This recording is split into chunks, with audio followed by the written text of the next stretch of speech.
How's it going, everybody? And welcome to the Music Production Podcast. I'm your host, Brian Funk, and this is the show where we talk about all things making music.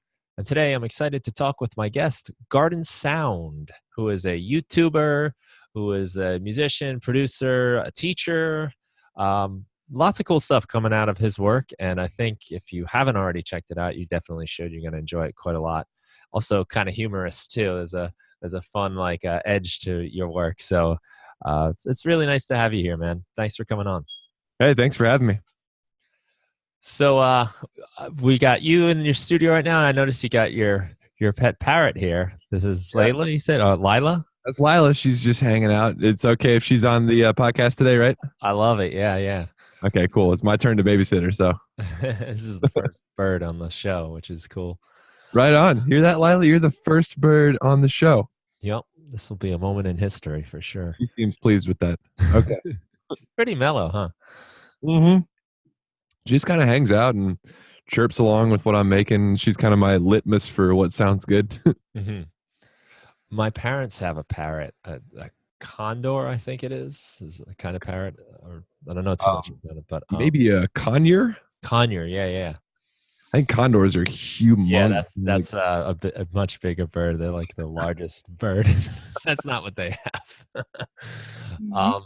But he is like a real character with lots of personality, and he actually pulls out his feathers out of boredom. Oh, wow.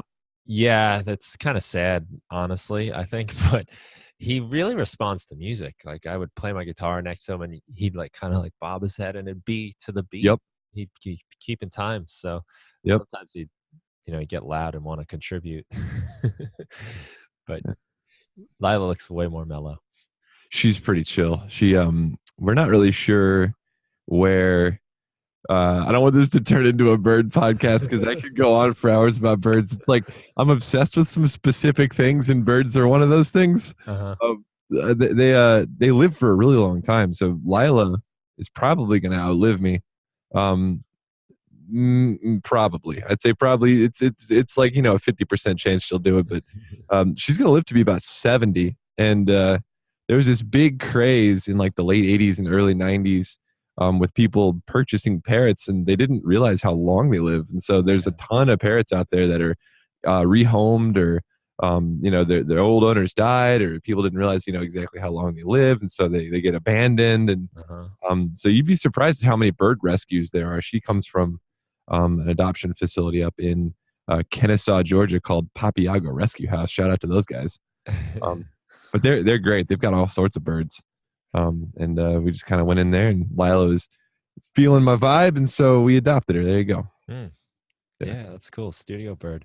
My parents got their bird Homer in '96. That's a great name for a bird. With his personality to it. That's a great name for a bird. Well, they were watching the bird for my Uncle Frank for 2 weeks during their vacation, and that babysitting job has never ended. There you go. The joke is like, we're going to be passing the bird down from generation to generation, because they do. I don't even know how old he is. He's could be older than me for all I know. Yeah, we're unsure about Lila's age. The rescue thinks she was 9 when we got her, so that would put her at about 10 or 11 now. But again, it's kind of an estimate. I have 2 dogs, and this isn't a pet show, but I find like they are like kind of like a nice way though to sort of break up my work time. They come down and hang out, they'll sleep for a while, but then like they're almost like a clock that says like, why don't you take a little break right now? Just because that's like an important thing when you're working on music. Your hearing gets all kind of like accustomed to whatever frequencies you're listening to, and you sort of lose perspective of what your mix is sounding like, and it's totally built-in kind of timeout. Totally. I'll be getting into something, Lila will start chirping away at like around noon or 12:30, and I'm like, all right, it's time for lunch, because birds are like programmed on a routine. If it's lunchtime and I'm not doing lunch, she's like, what's wrong with you? It's lunchtime. Yeah, same thing with the dogs. They're an alarm clock for sure. Yeah. Cool. Welcome to the Music Production Podcast. Today's topic. Yeah. Well, thanks for listening, everybody. See you next time. So, I really do enjoy your work. Your YouTube channel is great. A lot of fun stuff going on. You're doing like a couple different, almost like segments too. I was enjoying your morning minutes, which are Yeah. sort of like a little dose of wisdom. I quit doing those because I quit waking up at 5 a.m. I decided to, I mean, all right. So this is, if I start to get on a roll, you just want to cut me off, just say so. It's no big deal. I was being harangued by my in-laws, not my parents-in-law, more my brother-in-law, about waking up because he just had a kid, and he's been doing military stuff his entire life, and so he's been waking up at 5 and 6 a.m. for years and years. Hmm. And some other people were like, Gardner, uh, you'd be more successful, right, if you woke up a lot earlier. And that was also a response to this Gary Vaynerchuk video that I saw, or this Casey Neistat video as well. As like, you got all the successful people wake up early. So I was like, all right, you know what? It's not, it's free, right? Doesn't cost me nothing. So let's try it out for a month. And I wasn't any more successful than I normally am. I just got more things done before bed. That's all. Like, and then there was like this 3-hour gap where I would just be bored. And it was like, there's nothing else to do. And so I didn't really see the point. But the morning minute was fun. I might do that again, just not wake up so early. Yeah, I guess you don't have to do it at 5 a.m., right? Right. There is something like kind of funny about the way the mind works at that hour, I think, though. It's like almost like an alternate universe version of your brain where it's like still sort of half in dream world. Yeah. Well, there is the main advantage of being up early, I think, is the fact that there's nothing else happening. Mhm. So nobody's online, nothing's open, nobody's awake. So there's it's very quiet. Like Lyla isn't even awake at that point. Like she doesn't get up until 8. So I had to have these 3 hours where my wife isn't awake, my bird's not awake, there's nothing happening, and I could literally just focus on exactly what the heck is going on. You know what I mean? Yeah, absolutely. I teach high school English as my like grown up job, and I'm always getting up about 5:30 during the week, so I'm kind of stuck in that routine. Not to mention that, like we're talking about the pets, the dogs now expect to get up that early on Saturday morning, and I find like those are like really productive hours for that very reason. That there's just there's no distraction, and it's so much about getting stuff done that these days are about finding ways to avoid distractions.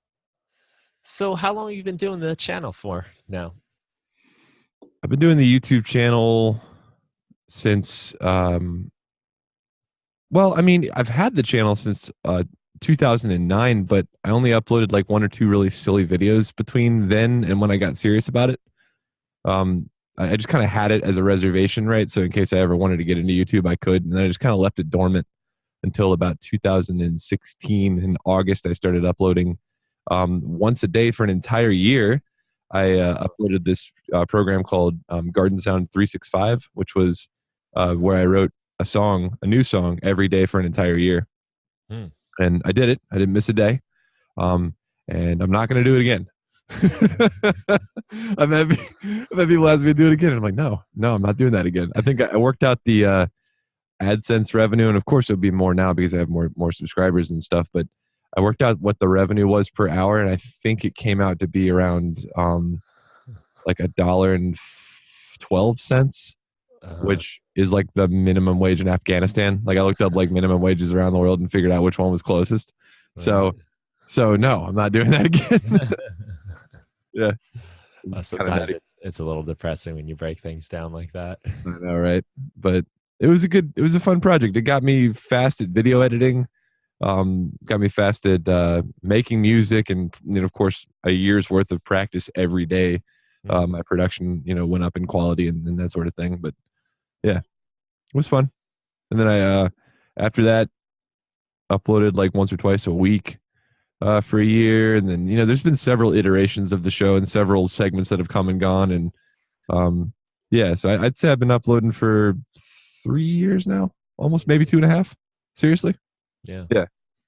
Well, that's an insane accomplishment every single day. I did the January challenge. I don't know if you heard of that.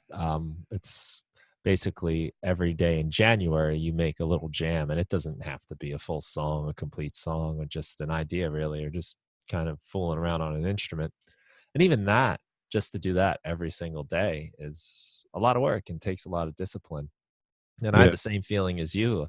Are you going to do it again this year? And I was like, nah, I got to do other stuff. And Yeah. there's so much other work to do. And that really eats into it.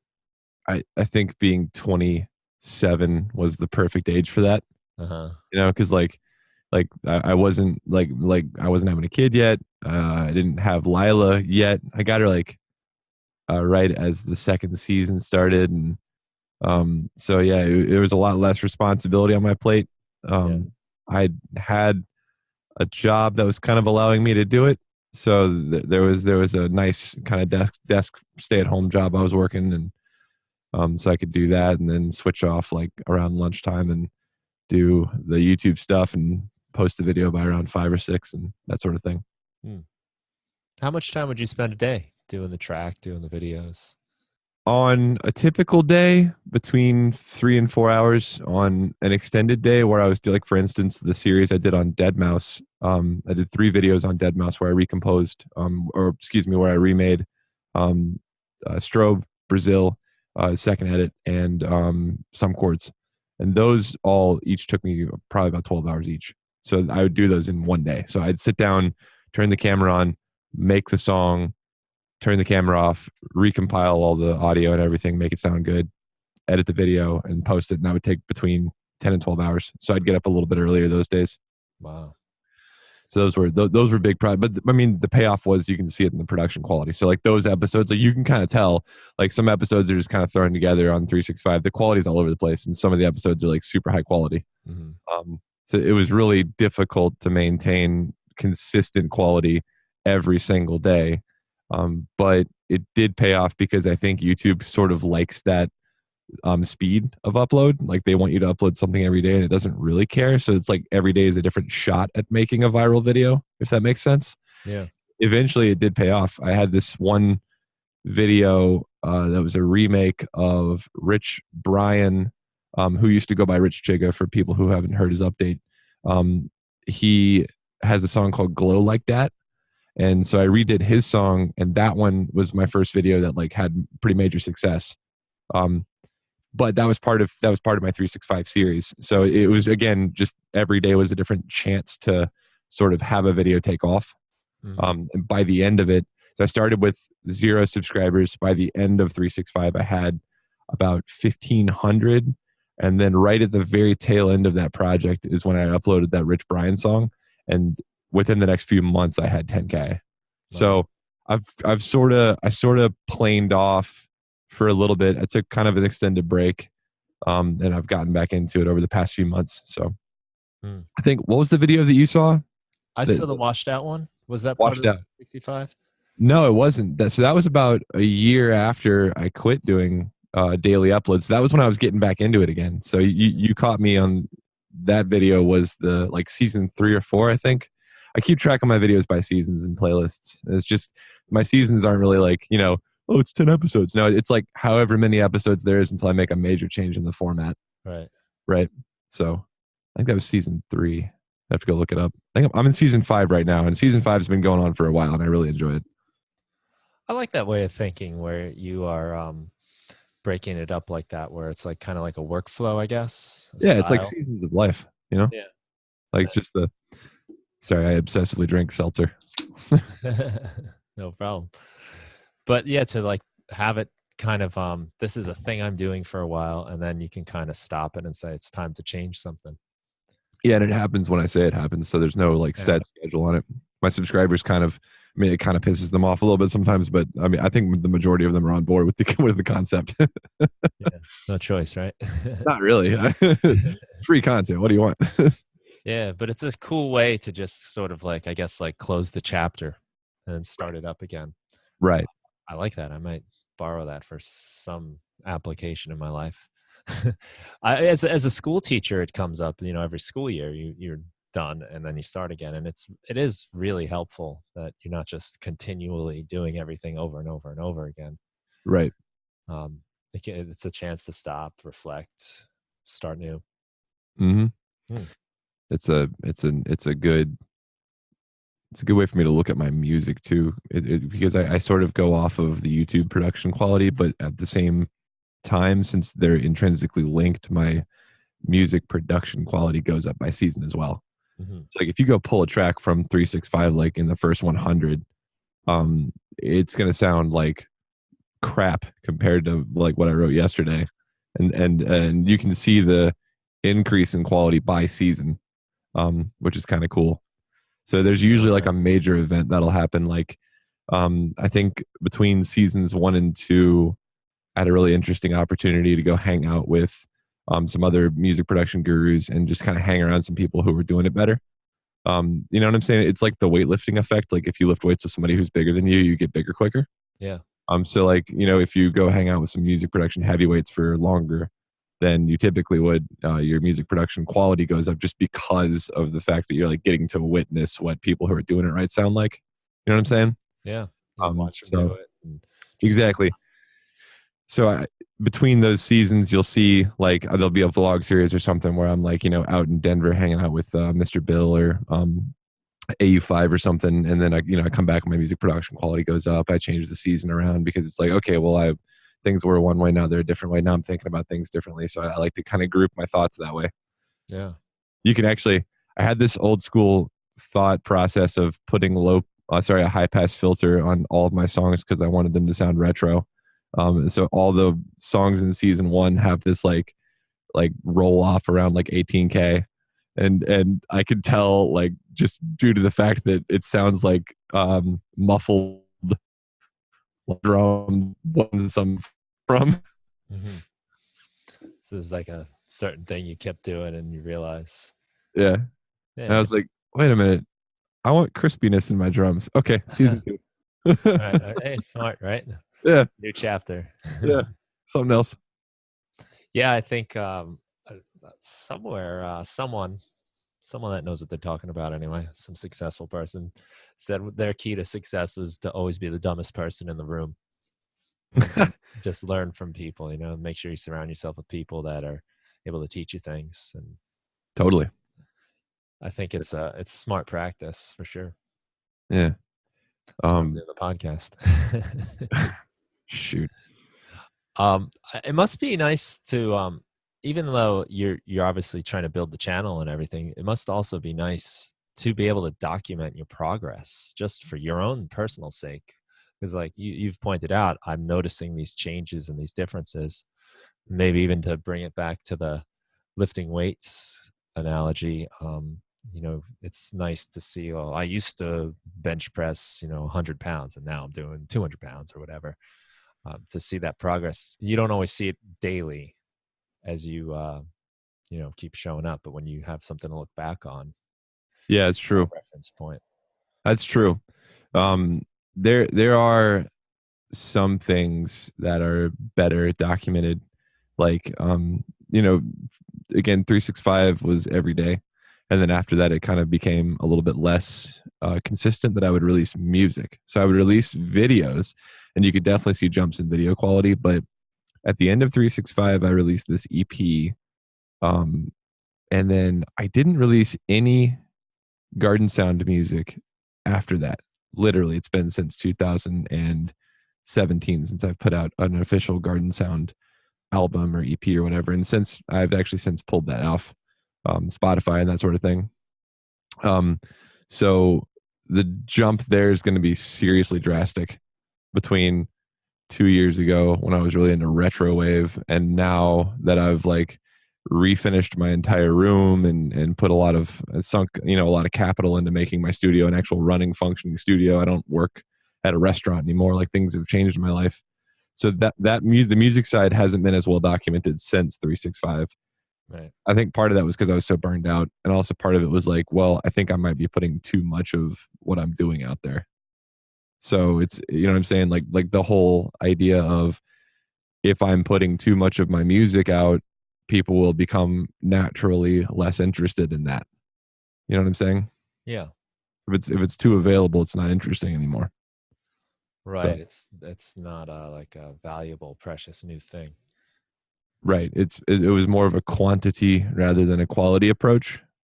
So I've pulled that back quite a bit. So I've only released 6 official tracks, I think, since that release 2.5 years ago or so.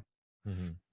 So I'm just being careful with what I'm putting out there now. Not that I was doing it wrong. It's just had a had a sort of a come to Jesus moment with some people. I was like, not gonna make it if I just keep throwing everything out there, because everything gets muffled together. Right, and I guess your gems get lost in the pile of other stuff of rocks. Absolutely. Absolutely. I've got a couple of tracks that I still really enjoy from 365, but you can't pick them out of 365 tracks, Yeah. right? Mm-hmm. So that's like I said, QA is difficult. Well, it's also, I mean, on one hand, it is nice, I think, to be prolific like that, just because you're, like you said, you're practicing every single day. You're always producing, you're learning things, but maybe it doesn't always need to see the light of day. Right. Hmm. Yeah, true. I mean, I'm still writing as much. I just don't put everything out there. Well, Lyla looks to be giving you the eye right now because, as you told me, you're about to release 3 albums. Yes, I am. Not Yeah, so just here I to am make a talking. liar out of you. Exactly. Here I am talking about don't release everything, and now we're like, hey, I'm releasing 3 albums. She wants to hang out. She was looking at me like, why can't I hang out? Oh, that's cool. So if you're not watching this, she's now on the boom stand, just Mhm. chilling, which is quite adorable. She wanted a little. She wanted a little beak scratch. Yeah, I'll put you back. Cute. Yeah, she wasn't very handsy when I got her, and over the last year or so, she's grown more fond of touching. Birds are kind of they're kind of weird about that. Like they like one Uh-huh. person to touch them. That's about it. Well, no one can touch Homer, my parents' bird. Oh yeah, Homer's a leave me aloneer. He'll bite the hell out of you. I know a few. Yeah, no, I'm about to release 3 albums. I've got one that is ambient, not a single drum sample on the whole dang thing. And that happened because I got into modular pretty recently. Um, and I'd say recently, I mean like within the last few months. I've been building it, so it's all DIY modules. It's all DIY stuff that I've either purchased as kits or gotten the schematic and figured out how to make it. So it's modular. Um, and then I have another one that is with me and another artist. That project hasn't been fully announced yet, so I don't want to officially put that out there until we've got all of our profiles and everything set up. But that's a big project that I've been literally working on since 2016 with another artist named Curry Sound. I can put that out there. So if you've never heard of Curry Sound, go look him up. And that album is going to be a fusion of our styles, totally new profile, totally new artist name, all that stuff. And the other one is Bird Rider. So that's that's going to be the big Gardn Sound release in 2019. Hopefully, that's featuring artists officially signed on, like Primo. There's a remix from an artist named Silent Science. There is another artist named Avum that I'm working with. A few other collaborators as well. I'm sorry if I'm forgetting people right now, but it's all jangled around in my head at the moment. Hmm. That's going to be a bigger project. So are you spreading those out over the course of the year, or is it going to be like one big day? Kaboom. No, I'm spreading them out. The ambient one just came up out of nowhere too, because I was literally like messing around with the modular, and I started making these big soundscapes, and I was like, oh, this is fun. And that one was unplanned. That just organically started to happen. I had this idea where I wanted to, because I'm a composer. I come from a analytical background, from actually writing music on paper with a pen, and I've always had this fantasy of having Ableton direct all of my different synthesizers. And I finally, since I rebuilt my studio, had the capability to route everything into a separate channel and push all my MIDI out through separate channels and really configure that and tighten that up. So what you're hearing on that ambient album is literally me just hitting play and then twisting knobs. Uh-huh. So I'm not even like, there's no MIDI clips going on. It's just like, I'm just sending like some information out to all the synthesizers at once, sort of as if I had written them on a like a string quartet or whatever, and they're all playing their own parts, and I'm manipulating them as the song progresses, and they're all the songs are longer. They're like 10 minutes. So again, it's very soundscapey. It's not like, I mean, it's not like Tim Hecker where it's noise music, borderline noise music, ambient stuff. It's more like the Flashbulb or some of Aphex Twin's ambient stuff, where there's kind of a repetitive nature to it. It's more minimal ambient rather than noise ambient. You know what I mean? Right.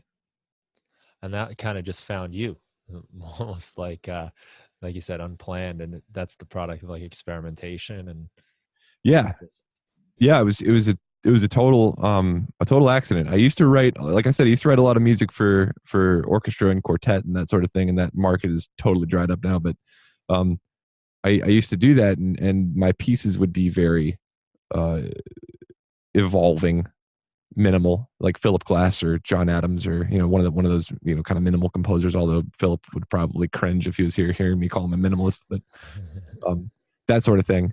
And I tried to do that. I said, well, what if I did that with Ableton? And then I said, oh, well, hold on a second. I've got my MIDI set up now. I can send separate channels. And so I'd spend an entire day configuring all of my racks to accept a different channel. You know what I'm saying? Like going through, like I got some old 90s hardware over here, and going through it and figuring out how to make a Roland XV5050 accept channel 2, on the import, and making the virus accept channel 1, and making all the different synthesizers accept a different channel coming out of the same port. It was fun. yeah. I do a little bit of that. I don't know if you can see some of the stuff I got behind me here. I was admiring your gear, man. What do you got back there? Well, right now, this is the MS-20 Mini Mm, from Korg. Well, I put wood sides on it. that's cool. It sounds better now. It sounds it's like putting a spoiler on your car. It makes it faster. Yeah, right. This is what is it? The Base Station 2 Nova Okay. 800. This is the Korg Volca FM. Back there, I got the Analog Rhythm, the first one. There's a Prophet 6 behind me, and then there's an old it's like a Moog realistic MG1 concert mate, which doesn't take MIDI. That's one of the things. It doesn't accept MIDI. So that's kind of like the random element. And it's random in a lot of ways because it's got like sliders. It doesn't really have too many knobs. It's mostly these like thin little sliders. And they're all crackly and dirty, but in such a great way. You mean like a Korg like an ARP Odyssey, like those kind of sliders? Yes, exactly. Yeah. And there's some kind of like goo or glue, I guess it was, or foam. No, it was like a foam that they put under the sliders, and it's all over the internet how it's like degrades and it causes things to crackle. Oh no. But the way it is right now, I love it. Okay. All these, like, you move the filter and it makes these noises, and it's just like broken in a lovely way. Yeah. Yeah. So that one I often like kind of play live and use the noise and add like atmospheres, and then like maybe loop that and process it. But with the other stuff, I've set them all up to be like different MIDI channels, so that you can just sort of have like the rise of the machines around you. And I use live and usually push to get things going, and then it's like a matter of like walking around the room, turning knobs, turning up, turning down. And I've done a few things that kind of remind me of what you're talking about with some of your modular ambient stuff, where it's kind of like there's a few things going, and then you're kind of just playing around, and you get these like occasional moments of magic, and then sometimes it's just total chaos and garbage. But there's something really fun about it. It's just like alive. I don't know how to explain it, but it's a really like kind of like you don't feel alone anymore. Yeah, totally. No, I know what you're saying.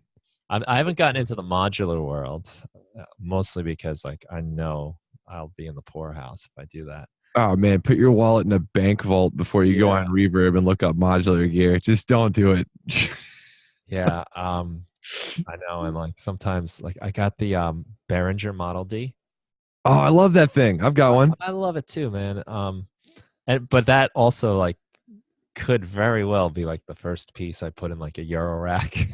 Yep, So I'm a little suspicious of that thing sitting here that's right what now. happened to me. But it's a beautiful synth. It sounds great, and I got mine.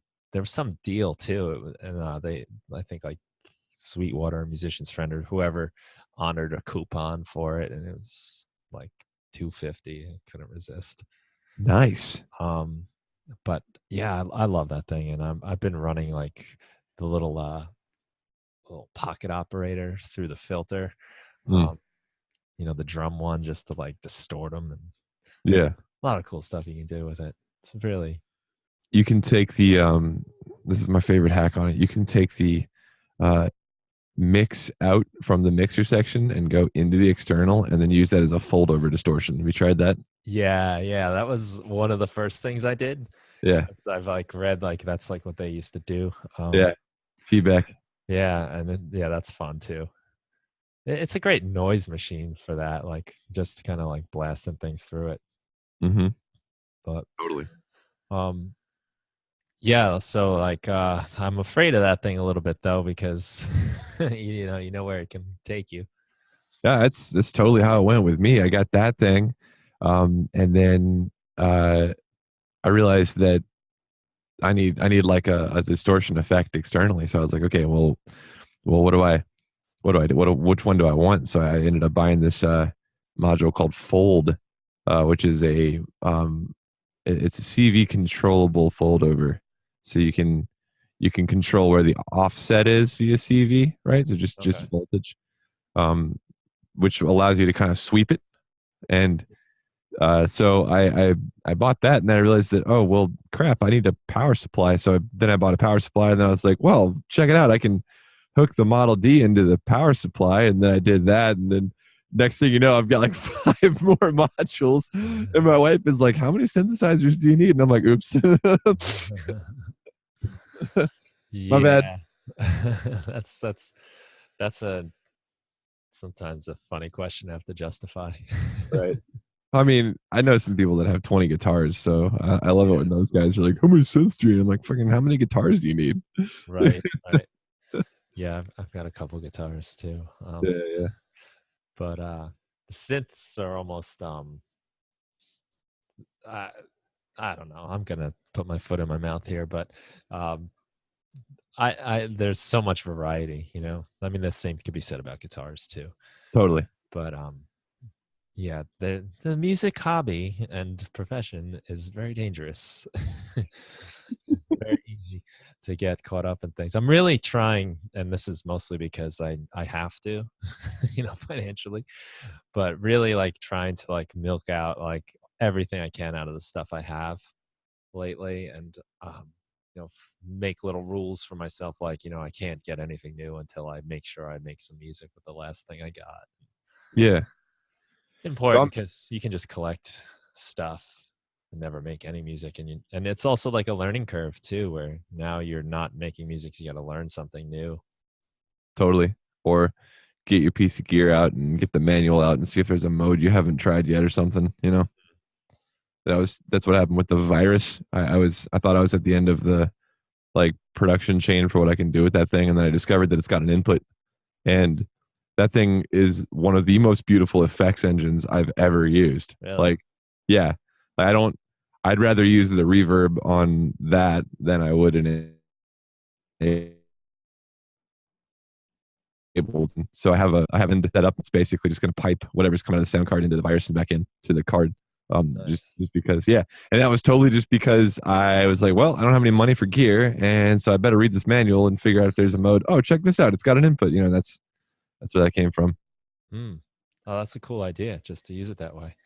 Yeah, That's kind of what I was doing with the Model D, and I've even done it with I've got also a sub fatty, Moog sub fatty, which has an input for the filter, and yeah, like you can run anything through it. It's Yeah, awesome, and so it's just kind of like set up to be used that way even.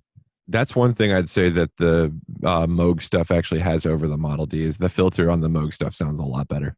So Hmm. like the D's filter isn't bad. Don't misunderstand me. What I'm saying is like that Moog filter is just way more brassy, and I've tried to emulate it as best I can with the Model D. I just can't. Yeah. Although I like the amp envelope on the Model D more than I like the amp envelopes on Moog stuff. Really? It's a bit more clicky and punchy. Like it's almost Mhm. like because it's a little bit shittier, excuse my French, it's kind of it sort of fits my style better, you know? Yeah, yeah. It's not quite so gentle. Uh-huh. Yeah. A friend of mine has one of the new Model Ds from Moog, like, the reissues. So if he'll let me, one day I want to bring over my Behringer one and just like kind of do the side by side. I know there's like people on YouTube doing it, but Yeah. just to have in person. I You gotta say though, like, I mean, the real thing is just, I mean, it's beautiful it is. furniture even, you know. Yeah, no. But like the range you get like with that huge knob for the filter is you can really be subtle, and you kind of don't get the same like you turn the Behringer one, it's a small knob, so every little turn moves quite a lot, whereas Yep. the one on the Moog version is like you can really ease it in a nice way. Yeah. You can get more resolution with it. Yeah, The yeah, that's what I'm trying to say. Yeah. the I did a head to head. I did a video about it when I first got it, and I called up a couple of buddies that have different Moog gear, and we compared it directly to a Mother 32. We compared it to a Minotaur, and we also compared it to a Make Noise O Coast, right? Just Mhm. whatever was in the same range. Um, you know what I'm saying? Just to make sure that it was like worth the money. Yeah. And the conclusion we came up with was it doesn't have a sine wave, but the triangle wave is good enough. The filter's not as good as the Moog, but not bad enough to justify 300 additional dollars for whatever Moog's got in that price range. Right. And we preferred the amp envelopes. That was our official conclusion from the side by side comparisons. And I've got an entire project file up on my YouTube page. If you want to go download it, look at the waves yourself, you can. Oh, that's cool. Yeah. Nice. So you can actually see what you guys recorded with them both, or all, however, four or whatever you said. Yep, I recorded I thought I did a pretty good controlled experiment to make sure I was capturing the same material from each, and we did filter sweeps and everything. Mm-hmm. Just to see like what does this sound like when you do the same thing on the synthesizer and that one. I prefer, after listening to all of them, the Make Noise O Coast or No Coast. Some people call it that. Um, uh, in terms of just like the oscillators, but again, I like the amp envelope better on this thing. Hmm. Cool. Interesting. Yeah. I wonder, how did your audience react to your controlled experiment? They're fine with it. They're I cool with mean, it. Yeah. yeah, they want me to do one on the Neutron, so I have the Behringer Neutron as well.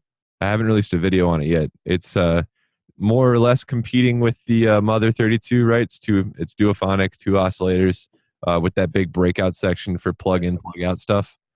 Um, About half the price, right? yep, yep. And I'm waiting for a firmware update on the Neutron before I do it. There's a significant amount of floor noise on that synthesizer, Hmm. but if you have modular, it really is a great utility. Like it's got envelopes and you can plug in and plug out any of the sections you want. It's got envelopes, it's got an LFO, it's got an overdrive, it's got sample and hold. Like all those you can go in and out of the synthesizer without even using the rest of the oscillators. Right. Right. Just So use it for other gear. yeah, exactly. I Yeah. mean, you can't find each individual, like if you were to put together a list of the cheapest individual parts that it's got in it, you'd be well over 400, $500 just buying individuals. Whereas like, just go ahead and pick it up. Hmm. Yeah. Hard to argue with that. Right. Ooh, yeah. This is like definitely a slippery slope. Yep. Good fun though. Yep. Well, it's like such a like fun time if you're into this like stuff, if you're into synths, if you're into all this like hardware and analog gear, like man, like they really noticed the manufacturers, and they're playing with us on that stuff. Absolutely. Good time to be alive. If you had to, what piece of gear are you really lusting over right now? I like to ask this question. It's one of my favorites. Like, what are you obsessing about right now? What are you thinking about purchasing? What's in your Amazon cart? You know? I'm in a pretty good spot, honestly, where nothing is overwhelming, right? Um, that being said, I have looked at the Neutron a little bit. That looks pretty cool. But the Moog grandmother right now, Yeah.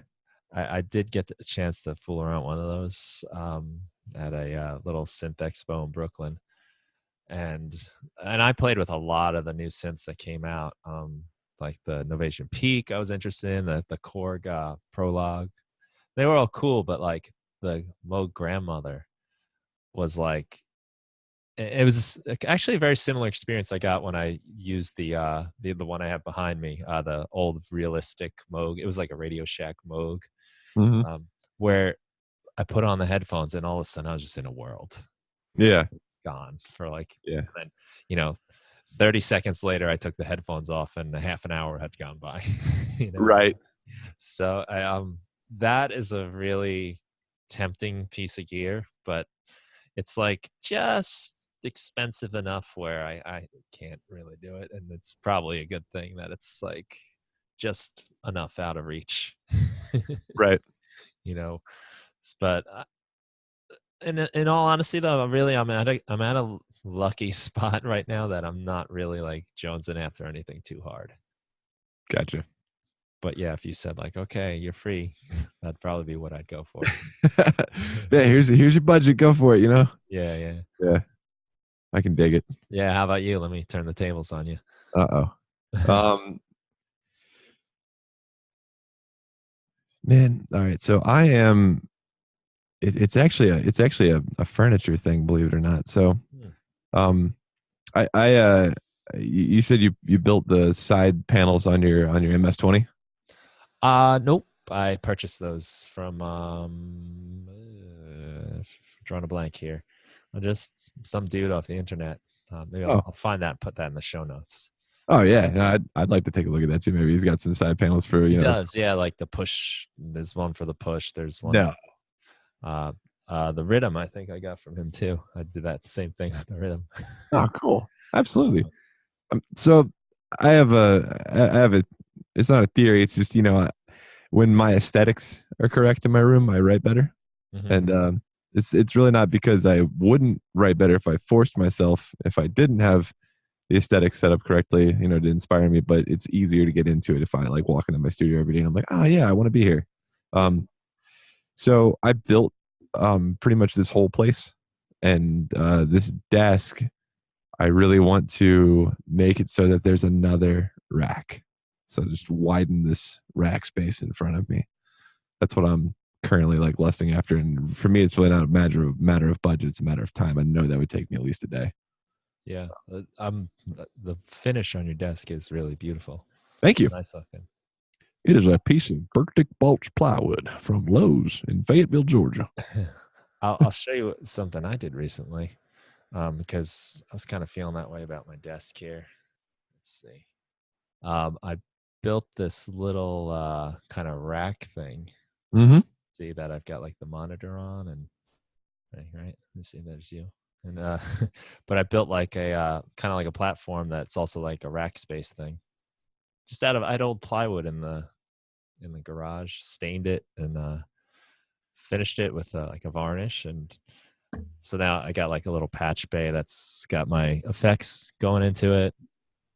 You know, like normal studio stuff, I guess. But um, I agree with you on that theory. Like it's nice to just have everything handy and like, yeah, I want to be here. Like I'm so glad I finished it actually with the stain and the shellac at the end, because it just took it to like another level where it's like pleasing to look at.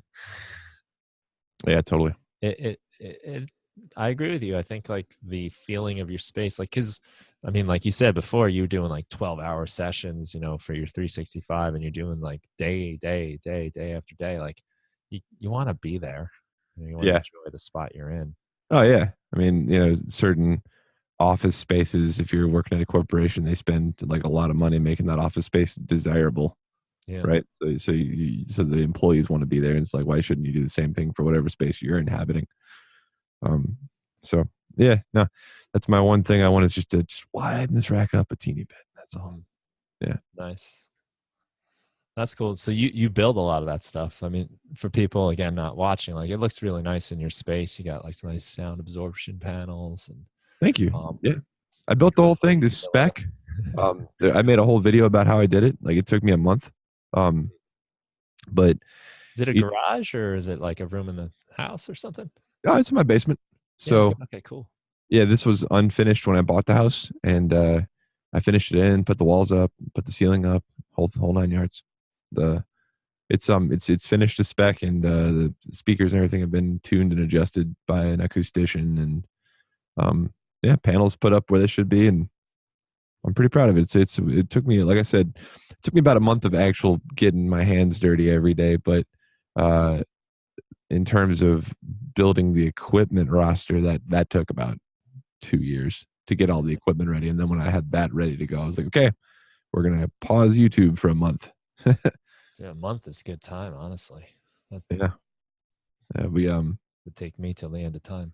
well, if you're doing it every day, the first day was rough. Every day after that was easier. Yeah. Yeah. Nice. Well, I have to imagine that there's like a sense of like pride, ownership, and just like, this is mine. This is my space, and it's Oh I'm gonna yeah. do my thing. It's almost like you know, making your own synth patches over using presets. Yeah. No, yeah, you're absolutely right.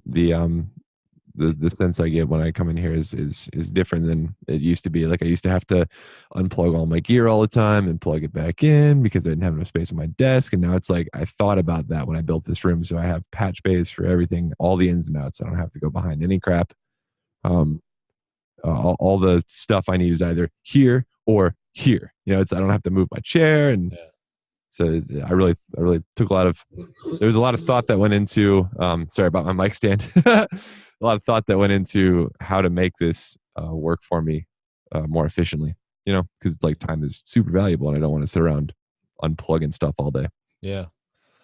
Well, I just recently, within the last year, got a patch bay set up in where I work, and man, just so valuable, so versatile, so Oh much. yeah. It's not the exciting new sound purchase, like when you go to buy new gear and it's like a new thing to play with, Right. but it's well worth it. It's been probably more valuable for my productivity than a lot of the things I buy. Totally. Yeah. It's like, oh, I'd like my voice to sound like I'm going into outer space. Plug. Now I'm going through the virus. Like, Yeah. instead of having to get it out, plug it in, plug the power cord in. Oh shit, I don't have enough power spots. Let me go get the power strip. 15 minutes later, you're like, I don't even feel like writing anymore. Yeah. Oh yeah, 'cause it's so precious, right? Like if you feel inspired to do it, like that slips away in an instant. Yeah, it's a very worthwhile purchase. There's a couple of purchases I'd say that are like not exactly flashy, but worth the amount of productivity they bring back to your tunes. One of those is a patch bay, and another one is this plugin I recently purchased called BIP, Bounce in Place. You ever heard of it? Yes, I haven't tried it, but I've seen it. It is 100% worth the $2.39 that it costs. If I could buy it again, I'd buy it again, but there's no point in having two plugins. This thing is awesome. And I swear to God, I'm not receiving a kickback from this dude. But basically, it makes bouncing stuff in Ableton, which should be a native thing. It is in like every other major DAW. It should be, way easier to do than it currently is. But you basically just go boop, boop, and it creates a new track, titles it after the last track, resamples it, post effects and everything. Now, is it like kind of like freezing a track, then flattening it, but it just kind of does it in one shot for you? It's like freezing a track, making a duplicate, flattening it, titling it correctly, Mhm. and setting the sends and everything to solo correctly. Like it removes like 15, I think 15 or 16 commands and mouse clicks, Uh-huh. but the amount of time that builds up to Yeah. over the see, because for me, my production workflow is extremely destructive. So I do like I resample like 6 or 7 times before I'm happy with the bass noise, right? Because I just want more distortion, more distortion, more distortion, more glitching, more saturation, and I like to resample every time. So for me, like it saves me minutes per day.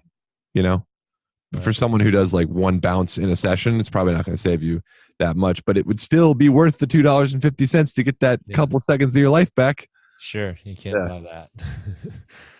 that's my Yeah, well, current. I like that workflow too, the destructive thing, because I think a big holdup for me has always been like leaving something knowing I could still fix it and change it. Like once I've committed, now it just changes the way I work. Like now I'm not making something else with this idea of like, well, I could always fix that old thing and make it fit.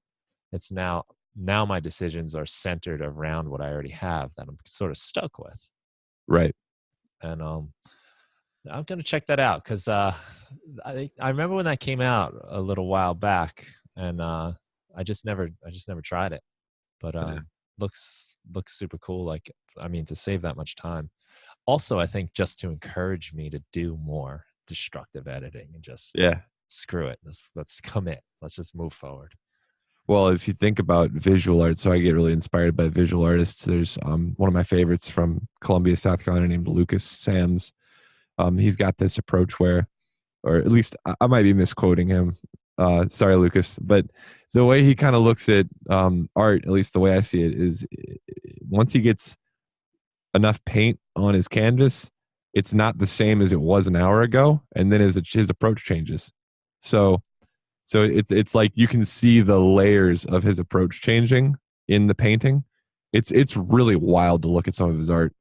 But that's sort of my ethos now when I write music is like you can sort of hear how it generated and layered itself and changed over time, but you don't hear what it sounded like the first time I wrote it, right? Right. And there's sometimes where and actually Bill was playing around with this a little bit where uh something I've been trying recently, it's kind of radical because I've been looking at Bitwig. Is I'll completely stem out a project and just start over with stems. So no MIDI, no nothing. It's like destroying the entire song, and I'm just like starting version 2 with stems, like as if I'm remixing my own piece. Yeah. That's kind of fun. Yeah. That's a cool idea. You can really checkerboard stuff easily that way and get that nice sort of glitchy, cut from one noise to another, real tight, real edgy. That sounds like a great way to move forward on something that maybe is stagnated too after a Totally, while. I mean, we've all got tons of songs that are unfinished and totally. waiting for you to finally come back to. You want a creative reboot on something? Just stem it out. Just stem it out and start over. And you put it into Bitwig then? You move it from Ableton to Bitwig just to get a different I flavor? was. I've got a video coming out on it. It's going to be like kind of like, well, so you're moving on to Bitwig from Ableton or from any DAW. Like, what are the first 10 hours like? I think that's really valuable information to know. Like, how long will it take me to spin up, right? Hmm. Um. So yeah, I stemmed out a project that I was working on and made a video on what that looks like, right? Yeah. So it's faster than Ableton. Uh, it's not it's not as cumbersome sometimes. So there are certain areas of it that are simplified, but there's certain concepts that are totally foreign. So like the plugin matrix in Bitwig is below the timeline, just like arrangement view in Ableton. So, but the difference is you can treat the plugins as if they're all modular. So you can plug out and reason. So you can plug in like stuff in the plugin matrix, like loops, like like the LFO tool in Ableton. Like you have to use Max for Live for that. So it does things that Max for Live allows you to do in Ableton natively. Hmm. Like so, I don't know. It feels a lot more geared toward people who are familiar with modular. Yeah. It's fun. I'm not trying to be a gatekeeper and saying if you don't know modular, don't buy it. I'm trying to say that like it does things that Ableton doesn't, but at the same time, it does things that like my editing software does. Like for instance, I can go into guys, this is turning into an ad for Bitwig.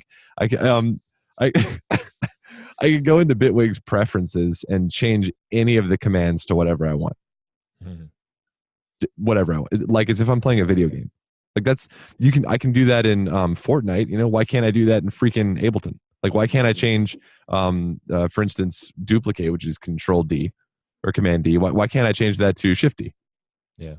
Or you know, Shift DUP? Like you can do macro strings. Like it's so. Mhm. Anywho, Yeah, that's kind of nice. yeah. I haven't dabbled yet in Bitwig, mostly because I guess I'm just, an old man set in his ways at this point.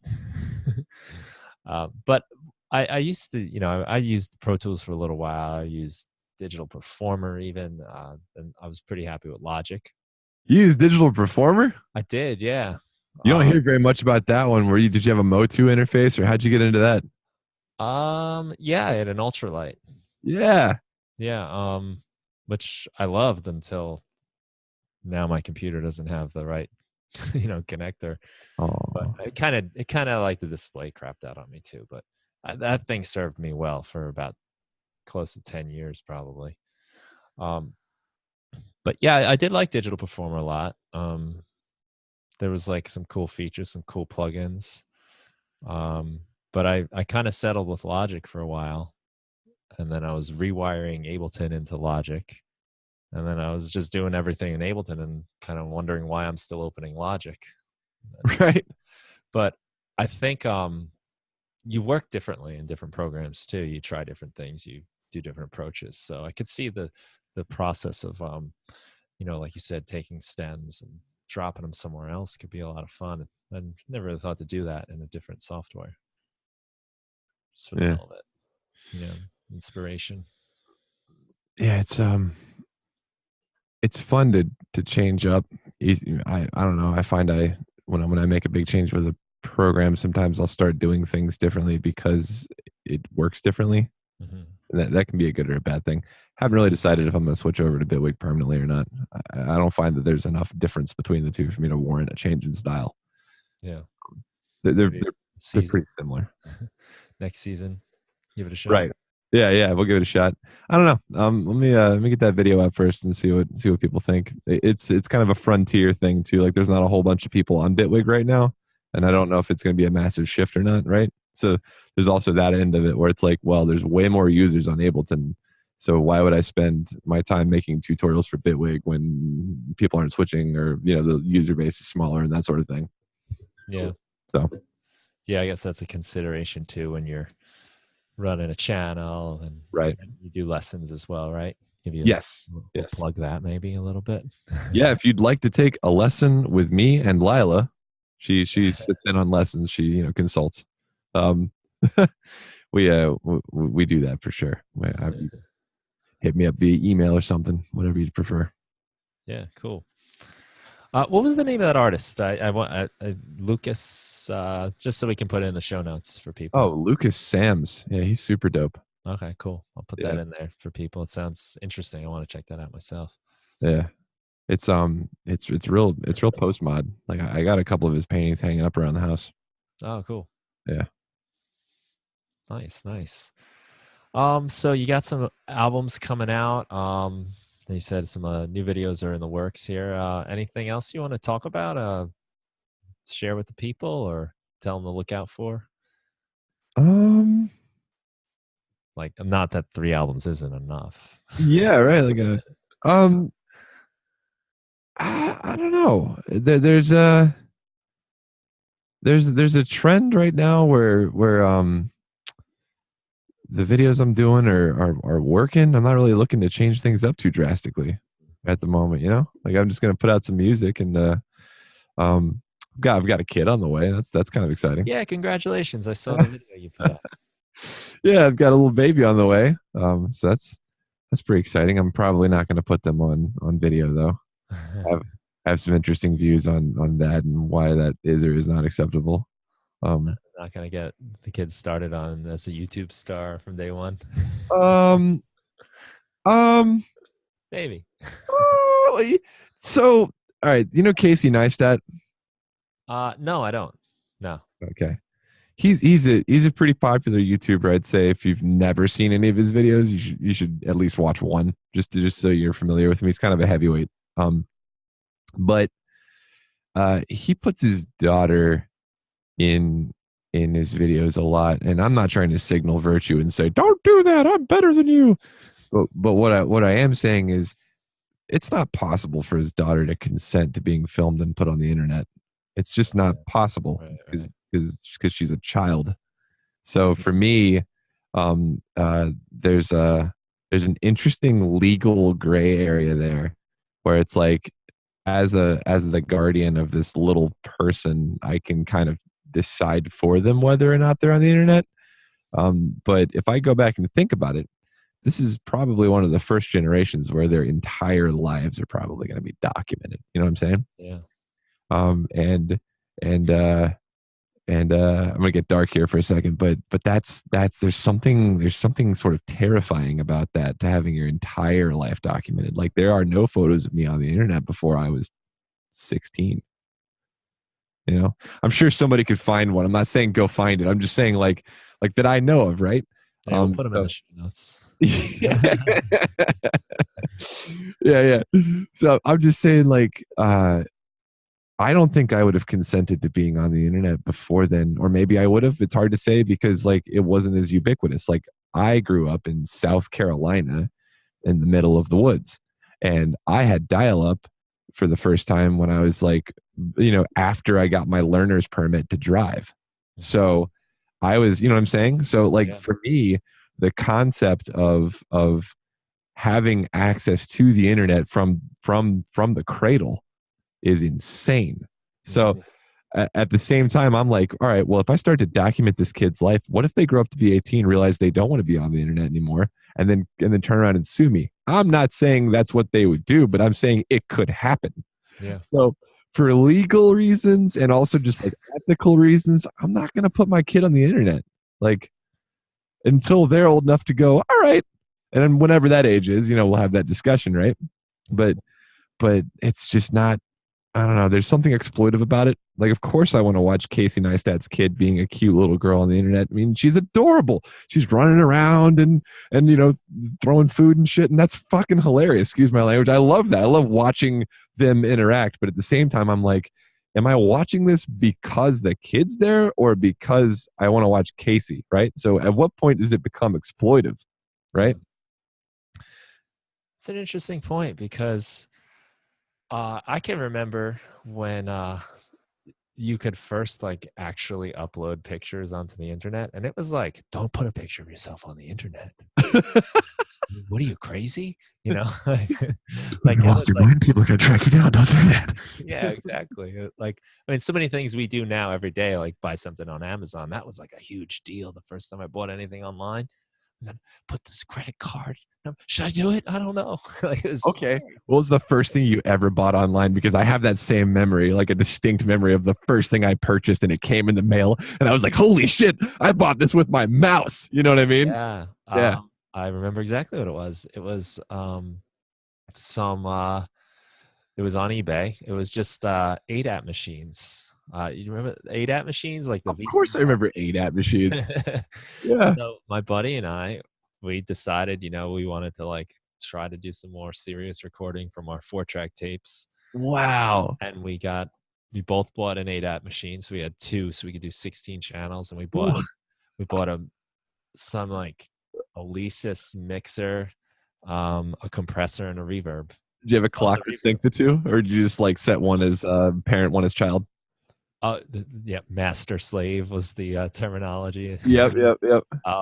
Yeah, so we hooked them together so they would, they'd sync together and run, and we felt like we were, even though they were already old, we were like, wow, like this is like amazing that we're recording like this. But yeah, we got that off eBay, and that was like must have been like 19, 18, 19. or so, and it was scary because it was like everything we had. We put all our money into buying this stuff, and we sent it over the internet. And we're like, I can't believe we just did that. You I know, can't this believe it. how It came to your, this better come. You know, yeah, like, it came to your door, and you're like, oh, it worked. yeah, yeah. It was like a relief. It was. I bought Ratatat, their album in CD format because I didn't want to just have it digitally. I don't think that was even a thing yet. I bought Ratatat's first two albums in a set off of eBay. That was the Nice. first thing I ever bought off the internet. I still have those two discs. Nice. They're like relics, right? Yeah, I can't even play them. I don't have a CD player. Like, Yeah. Yeah, I recently got a CD from someone. I was like, dude, I can't play this anywhere. right? I don't have a CD player anymore. My computer has a DVD drive. That's the only thing in the house that can play things like that. Yeah. But I think even like when I was a kid, if I was putting pictures on the of myself on the internet, like say kids are doing today, Yeah. um, I don't know if at my age now I would still want those pictures on the internet or those stupid videos of me like, you know, riding my bike, I don't know, through like shopping carts or something at the supermarket, you know, doing stupid stuff. Yeah. Like so yeah, I wonder about that because you know, do you really want like all this like, you know, adolescent foolishness of yours Yeah. still on the internet when you're Oh, trying to be a serious adult? I do not. I mean, in fact, I've all my like adolescent music is gone. My Facebook profile is gone. I deleted it. Like I had this like kind of again this sort of moment where I was like, man, nope. And then I went through and got rid of a lot of like of my digital history just because it was like this is not who I am anymore, and so I don't want people to find it. Like Yeah. that. Think about that. Like if you and me had been friends for 10 years, I would, of course, have known your past 10 years ago, but it wouldn't be ever present like things are on the internet. You'd Right. be, you would be the collective experiences we've had over the past 10 years. And that would be your representation organically. But that's not how Twitter works. No. So, yes, I mean, I've got a bot that deletes every tweet 30 days older.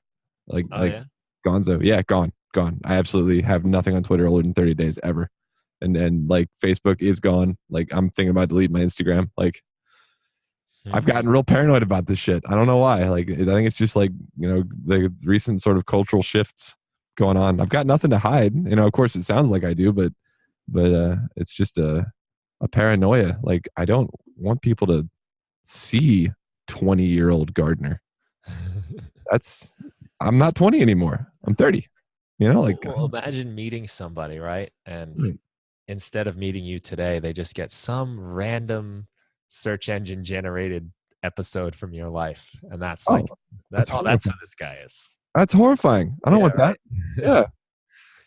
Yeah, that is like you said, we'd have the 10 years of like growth and change and Yeah. development. Nope, this is just you in 2001. Yeah, no, exactly. But that's me. I see so many like artists and like big shots just getting torn down for some like offhanded remark they made 10 years ago. Oh yeah, yeah, yeah. And Well, that was like a big thing with some big awards show recently. oh, Kevin Hart. Yes, yeah.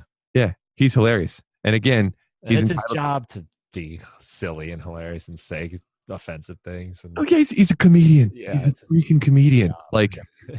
dude, I mean, if we went back through and trolled every single Joe Rogan Experience podcast, I'm sure we could find some nugget to take out of context there to make Joe Rogan look like a freaking pedophile.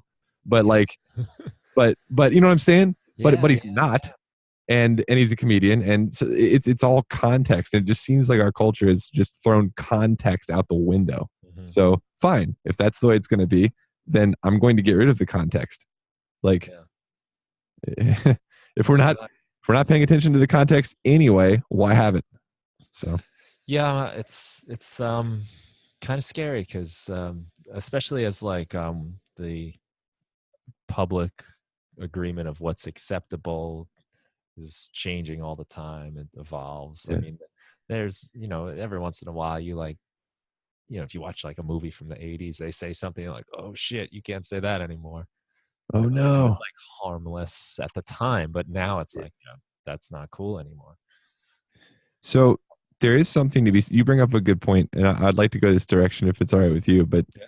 so Michael Jackson, um, and R. Kelly.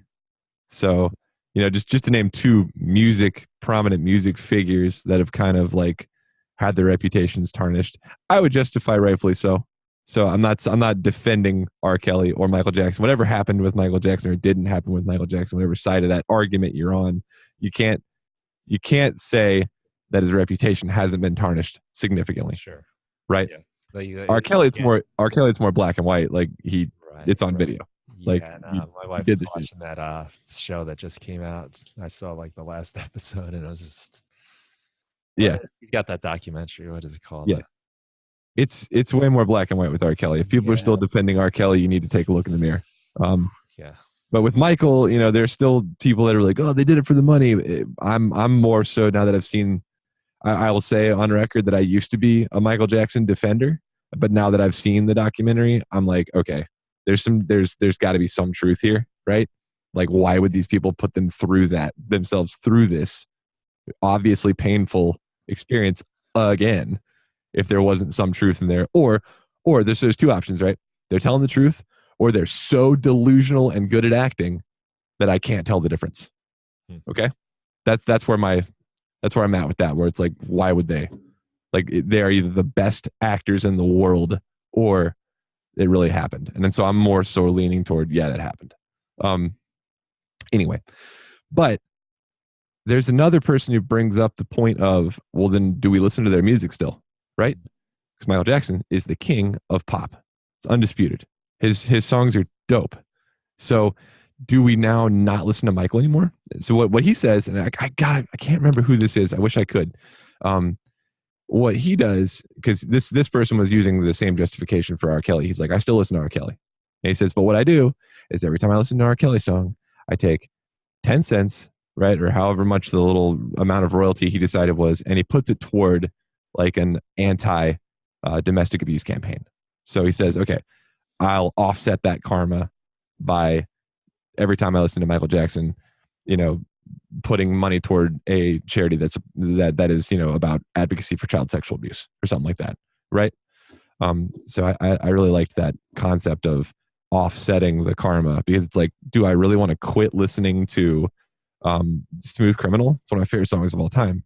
Not really. But what I could do is say, for instance, donate, a small modicum of whatever the royalty is that I'd be giving the estate of Michael Jackson toward something to offset that imbalance. That's an Right. interesting way to look at it. Yeah, because it's so hard to you almost can't separate the art from the person Right. who created it, and it's difficult when the art is so good, and so, like you said, undeniably great representation of like human art forms. It's really troubling when the actions of the individual that created it, comes in and overshadows it or takes away from it. Yeah. That's I guess one way to justify it and deal with it, and be okay with it. I don't know. Where do you stand on that? Are you listening to Michael Jackson these days, or are you too? Well, I haven't seen any. I don't know if you said some documentary or something. You know, I guess if I'm being real, I'm probably willfully ignorant. You know what I mean? I don't know the facts enough. I saw some of the R. Kelly stuff that I can't remember what that's called. It's brand new. Just Surviving R. Kelly. Surviving. Yes, thank you. The Michael Jackson one's called Leaving Neverland. It was on HBO. Okay. I just looked it up. I'm sorry, I didn't have it in my head. I Yeah. sounded like, yeah, I knew that. I just looked it up. Yeah, I didn't see that, but I did see about an episode or two of the Surviving R. Kelly one, and that's like, Whoa. I don't know. That's a hard one to deny. Did you see the interview where he's like exploding on that host? I think it was a Fox host, or was it a Good Morning America thing? Like I feel like there might have been more than one that I saw where he just, this is not what I'm here to talk about, freaked out. And Oh man, it's one of the best public freakouts of all time. yeah, That's my yeah. guilty pleasure is this subreddit called Public Freakouts. Oh, no. Just people losing it. It's great because I used to have anger issues, right? So it's like, you know, seeing other people freak out reminds me, okay, that's why I don't get that angry anymore. Right, right. Public freak. Oh man. Yeah. All right, everybody go check it. Put it in the show notes. Public freakouts. Uh, yeah. Uh, Do it. Do it. I, I, I guess, I don't know. I Sorry. try to remember, I guess, that, we're all very similar to each other, as different as we think we are as human beings, and whatever background we have and worlds we came from. When you really look at us as like a species, DNA wise, we're so similar. And Yeah. I think the ego likes us to believe that we are very individualistic. I have this haircut now. I'm all different from everyone else. But part of the stuff that, like, I guess scares me is when you look through history and like all of the things that have happened, the crazy crazy shit, the most horrible stuff that's happened was done by people that are mostly identical to each one of us today. Yep. So uh, I try to remember that as much as I can when I see things go down. Oh yeah. um You can see the worst in somebody. It's a lot easier to empathize if you've seen the worst in yourself. There's, yeah. there have been times in my life, and I'm sure everybody sees this at some point where you see how evil you can be. Hmm. Right. Yeah, Um, yeah. You recognize yourself in some darkness somewhere else. the only difference is people who act on that Yeah. versus people who don't act on that. I'm not one of the people that acts on those impulses, but they're there. Like, Mhm. it's like they're. I think there's seeds of evil in everybody. It's who can control those impulses, and who can say, you know what, maybe I won't drive my car off the road right now, right? You know what I'm saying? Like Yeah. it's a balance between the will to survive and the social institutions that we're brought up in. Mhm. It's there's nothing stopping people from just fighting all the time, in terms of like a physical barrier. It's just we don't, right? Right. There's a comedian named Bill Burr that talks about it. Like he's driving home from work. He's like, the only thing stopping me from being on the news is just not going off the road. Like right here, I'm just like 9 to 5 businessman, but take the steering wheel 2 inches to the right. Oh my God, there's no stopping him. He hit 35 people. I'm Yeah. doing a shitty impression of him, but Yeah. I know what you're saying though. Like, what's yeah. where's the stop? Like Right. it's all up here. Scary. It's all up here. I I did a show this weekend, and my wife and we didn't drink anything, and it's getting late, and the bar's getting more and more drunk. And I haven't been out in that situation in a while, and I'm kind of looking around, and I'm like, wow, like everyone is so much more random than they normally are now. Oh yeah. Like the normal people thing where we're all holding. Now it's like the range of possible things that can happen is so much wider. Oh yeah. That's why all the crazy shit goes down after midnight. Like Yeah, yeah.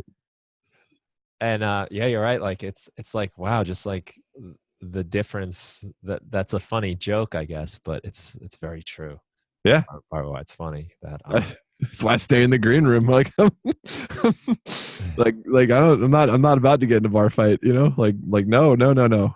yeah, the difference is like, and then it like makes you wonder, like, how do you deal with people that, even if it's just a split second decision that was totally out of character for them, sometimes that's the definition of their entire existence.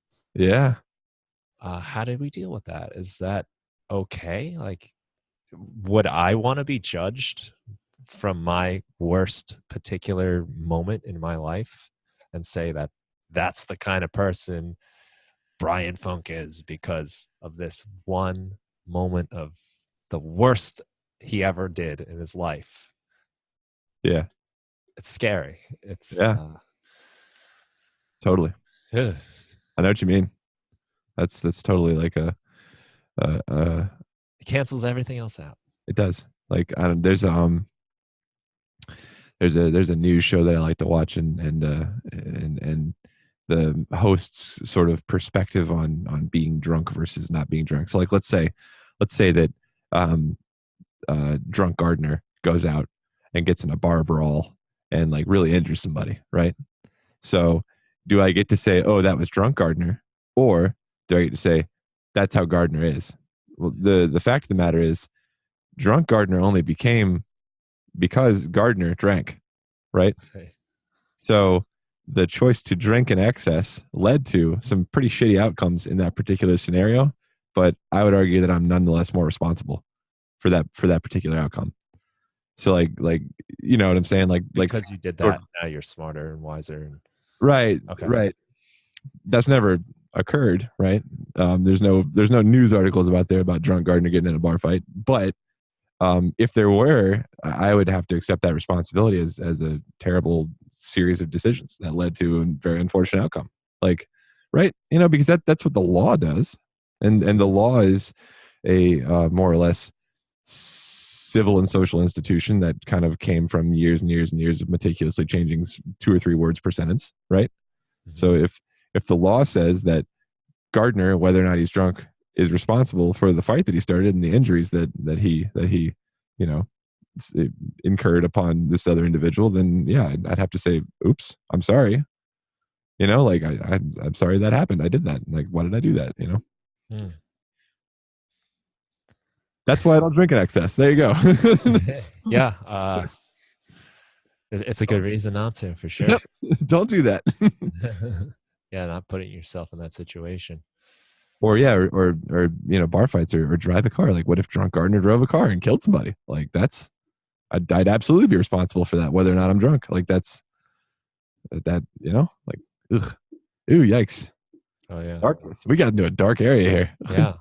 This is how you make music. Yeah, exactly. I don't mind it though. Honestly, I don't know.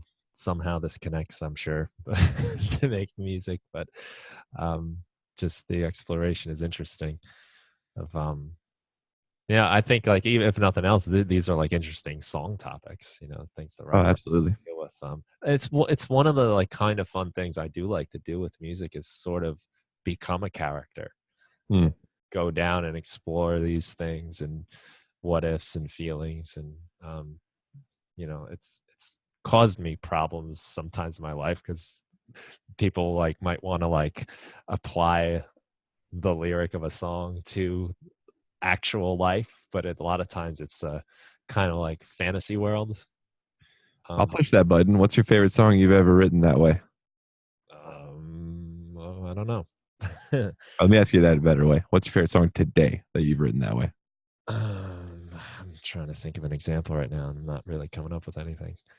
Well, it's I guess like it would probably always come back to like relationship issues, right? Where you you may like in order to like explore it, you kind of change the story or change the outcome or um just embody like um I guess okay, I got like a song where I kind of get into like just frustrations dealing with people not being real a little bit. And it's not really how I feel, but it's like a character coming out. You know, it's a side of me maybe exaggerated and blown up. And um, it's, but if you were, you know, maybe like if you just heard the song, you're like, what the hell's that about? You know what I'm saying? Totally. Um, I think that's one of the fun parts about music is and writing is that you get to go into these areas. I guess like all writers do it in a lot of ways. Like I kind of remember like Stan Lee talking about and coming up with the Incredible Hulk and just saying like that's me, that's my temper, you know. And then I turned it into this green monster and Yeah. it, like embodies it. He's not really that crazy, but you know we all have like the potential to like let our anger take us over. Right. Totally. I like that. That's good perspective. It's a fun way, I guess, to also be off the hook. Things you say in your music. Yeah. I like that too. It's fun to pretend. Hmm. Yeah. Yeah. A lot of it is pretend. I mean, I always think I get into making music the most when I'm like creating a world or a vibe, Mm. or I'm writing for like a situation. I think I'm the most productive when I'm thinking this is the kind of song people would listen to when they're doing this, or when this is happening, or after this would go. This is a great song to be miserable to. Yeah. Yeah, Like I'm not that miserable, but like it's fun to go there and like see what happens. totally. Nice. Well, listen, man, it's been great talking to you. And we successfully went on a few tangents. We even started talking about pets. So there's really something in this episode for everybody. That's a good. I think this is gonna be a good episode. Hell yeah. I think so too. It was fun. Thanks for Uh, having me on. I had a good time. yeah, thanks for coming on.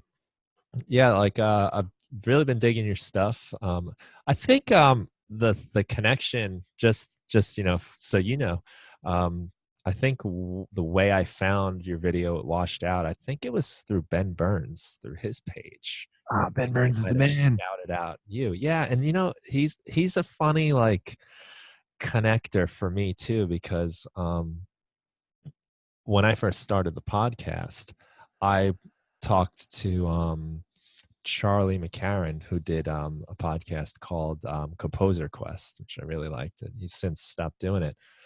And through him, I got in touch with Ben Burns, and then I realized I'd actually listened to a podcast with Ben Burns on Composer Quest without even knowing it. And through this whole thing, like a few different people have and connections have happened randomly. So yeah, he's like this like kind of like connective like neuron or whatever the thing in your brain that makes the new passageways to He's kind of in the middle of everything, isn't he? yeah, yeah. He's got a really awesome video game. If you ever played it, called Color Jumper. I know we're trying to wrap things up here, but just one quick plug for Ben Burns. If you've never played this game, Color Jumper, go play it. It's awesome. It's on Yeah, Steam. It's like $1. Come on. yeah, right. What do you got to lose? Yeah. Cool. I'll put that in the notes too. So Sick. yeah, we got to get people to go to your let's see, your YouTube, which Yeah. I have up here is like youtube.com/DJ Gardner Sound. Is that It's just youtube.com/Gardnsound, and that is Gardner Sound? GARDNSOUND. It's not Soundgarden, it's Garden Sound. Do you get that a lot? I saw that somewhere else. I got billed as Soundgarden at a show, but we'll have to do another podcast if you want to hear that story. Hysterical. It was terrible. What a surprise for the fans. People showed up like, "Where's Soundgarden?" This doofy DJ walks out on stage, and it's like, "What? This isn't the right guy." Oh my god. Yeah. That's funny. Well, now it's funny, I guess, right? Yeah, it's funny now. It wasn't funny then. Yeah. But yeah, also at Gardn Sound on Twitter, and Yep. then gardnsound.com takes you to a bunch of your releases. That's where all my archive stuff are. You're not going to find that on Spotify. That is unique. Oh, cool. Yeah. Yeah. Okay. That's the best of 365 too. And Goes back to like 2014 on that page. nice. Yeah. And then we'll have to keep an eye out for these new albums coming too. Heck yeah. Cool. YouTube's the best spot to keep up with me if you want to keep up with what I'm doing. I put everything up there. Right. And what about if we want to keep up with Lyla the parrot? Lyla sometimes makes it onto Instagram. I'm at Gardn Sound on Instagram, and she's in a lot of my videos. Okay. So you don't have the same like ethical issues as you do with your future child. As you do with Lyla. She poops all over my house. I have no ethical concerns with that. She owes me one. Yeah. Okay. Cool. All right, man. Well, we'll wrap it up, then we'll say our goodbyes off the air. But thanks everyone for listening. Check out Gardn Sound all over the internet. Lots of good stuff too. If you want to learn a little bit, some cool production techniques. The double notch filter video, I was watching that earlier to make funkier bass lines. I recommend that. That was a cool technique. And yeah, you'll enjoy it. I promise. Thanks a lot, everyone. Take care. Cheers.